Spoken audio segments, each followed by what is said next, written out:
সকালবেলা এখন বেরিয়ে পড়েছে 8:25 বাজে।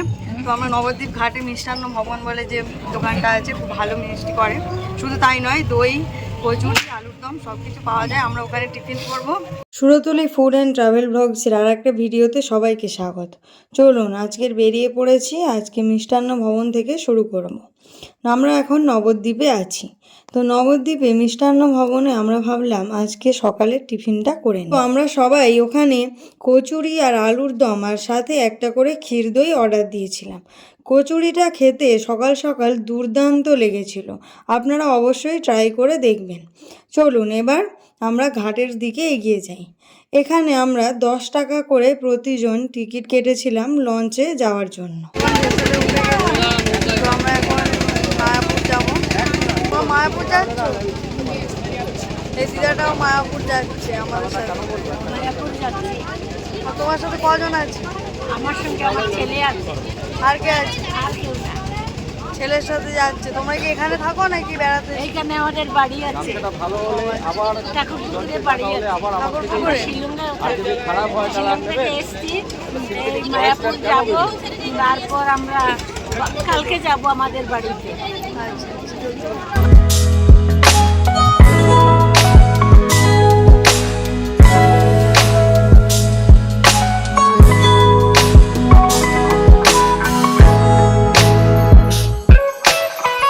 তো নদী দেখতে দেখতে আমরা মায়াপুর কখন যে চলে আসলাম।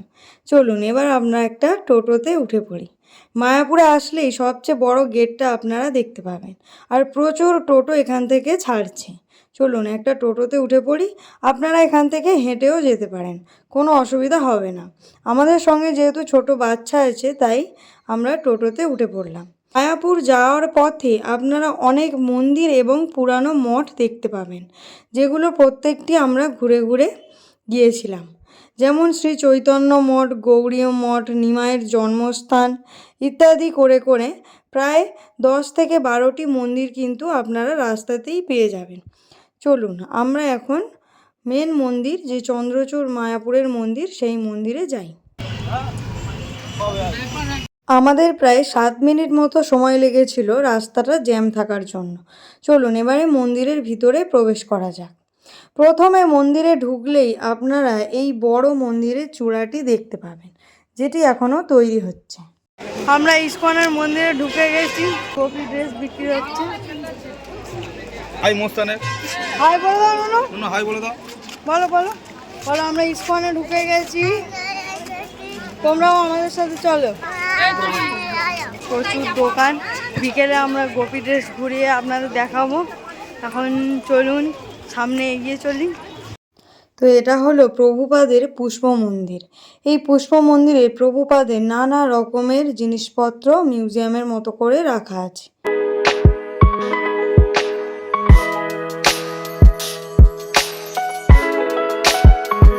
মেন গেট থেকে ঢোকার পরই আপনারা ডান দিকে দেখতে পাবেন এই অখণ্ড হরিনাম সংকীর্তনের কুটির।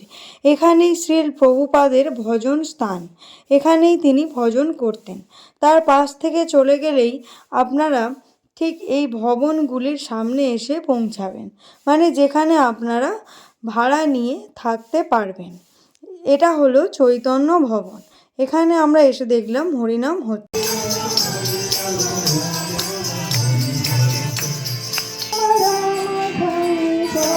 আমরা এখন গদা ভবনের সামনে আছি। মন্দিরে ঢোকার পরই আপনারা যেটা করবেন সেটা হলো প্রসাদের কুপনটা আগে কেটে নেবেন। আমরা গদা ভবনে প্রসাদ পাবো, তাই গদা ভবনে চলে এসেছি প্রসাদের কুপনটা কাটতে। চলুন আমাদের কুপন কাটা হয়ে গেছে। এবার আমরা মেন মন্দিরটা দর্শনে যাই। মেন মন্দিরে যেতে হলে এই রাস্তা ধরে আপনাদের এগিয়ে যেতে হবে।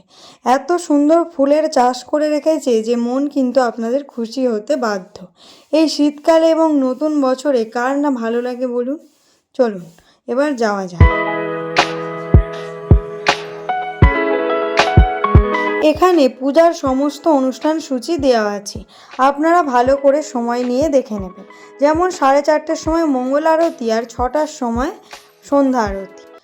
এখানে জুতো আর মোবাইল ব্যাগ সবগুলো রেখে দিয়ে তারপরেই আপনারা মন্দিরের ভেতরে প্রবেশ করতে পারবেন। ঠিক এই জায়গাটায় আপনারা জুতো রাখবেন, একদম সম্পূর্ণ বিনামূল্যে রাখতে পারেন।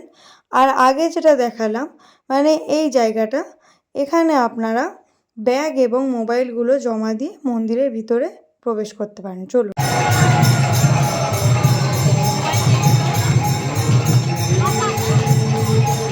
মন্দিরের ভিতরে কিন্তু ফোন বা ক্যামেরা অ্যালাউড না, তবুও আমি আপনাদের অনেক কষ্ট করে মন্দিরের ভিতরটা দেখানোর চেষ্টা করেছি। ভালো লাগলে অবশ্যই ভিডিওটা কিন্তু শেয়ার, লাইক, সাবস্ক্রাইব অবশ্যই করবেন। মন্দিরে ঘুরতে ঘুরতে প্রায় দুপুর 1টা বেজে গিয়েছিল, তাই আমরা প্রসাদ পেতে গদা ভবনে চলে এলাম। আমরা একটা 60 টাকার টিকিট কেটেছিলাম, মানে আমাদের 3টে টিকিট আর কি। চলুন আমরা এবার প্রসাদ পেয়ে নিই। প্রথমে অন্ন দিয়ে গিয়েছিল, আর তারপরে ঠাকুরের যে প্রসাদ ভোগ লাগিয়েছিল সেই প্রসাদ আমাদের সবাইকে অল্প অল্প করে দিয়েছিল।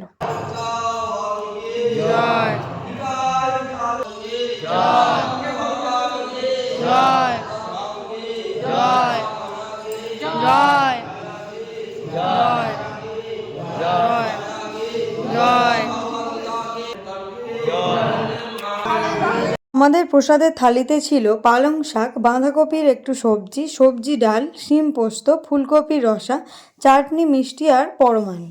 আমরা সবাই প্রসাদটা তৃপ্তি ভরে পেলাম এবং তারপর আমরা সবাই বাইরের দিকে বের হলাম।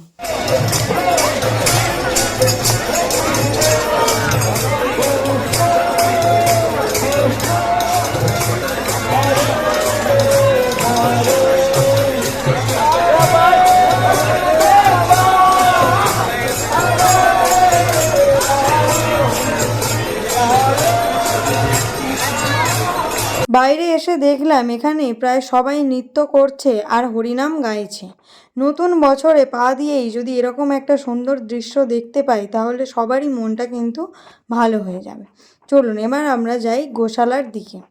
গোশালা যাওয়ার পথেই আপনারা গৌরাঙ্গ কুটিরটা দেখতে পাবেন। এখানে আপনারা 200 থেকে 250 টাকার মধ্যেই ঘর পেয়ে যাবেন, মানে এগুলোকে ওরা কুটির বলেছে। এখানে 1 রাতের জন্য থাকার খুব ভালো ব্যবস্থা, টয়লেট সব কিছুই আছে, আপনারা এসে যোগাযোগ করতে পারেন। চলুন গোশালায় যাওয়া যাক। আমরা গোশালায় যাওয়ার জন্য এই গরুর গাড়িটিকে দেখতে পেলাম। এই গরুর গাড়িটি যারা গোশালায় যায় তাদেরকে নিয়ে যায় এবং নিয়ে আসে। আমরা এখন গরুর গাড়িতে উঠে পড়েছি, গোশালা দেখতে যাব।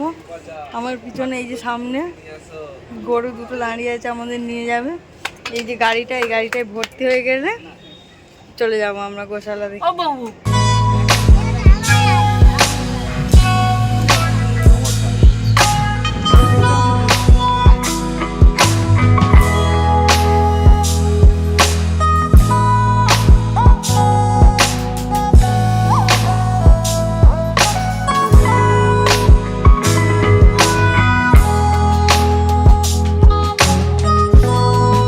গোশালা যাওয়ার রাস্তাটা এই পড়ন্ত বিকেলে দারুণ সুন্দর লাগে।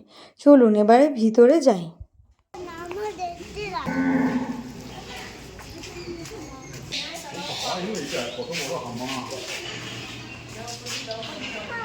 এই গাই মাতাটার শিং দুটো দেখুন কি বড় বড়।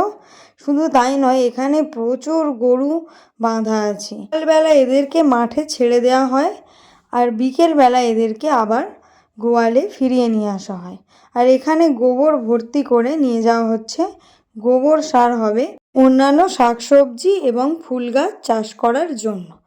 এবারে আপনারা গোশালা থেকে বের হলেই দেখতে পাবেন ঘি, দুধ, দই এইসবের দোকান। এখানে সব কিছুই পাওয়া যায়, ক্ষীর দই থেকে শুরু করে নানা রকমের মিষ্টি আপনারা এখান থেকে কিনে খেতে পারেন। ভিডিওটি আজকের মতো এখানেই শেষ করলাম। নতুন বছরে সবাই খুব ভালো থাকবেন, সুস্থ থাকবেন। দেখা হচ্ছে পরের একটি ভিডিওতে। সবাইকে হ্যাপি নিউ ইয়ার, টাটা।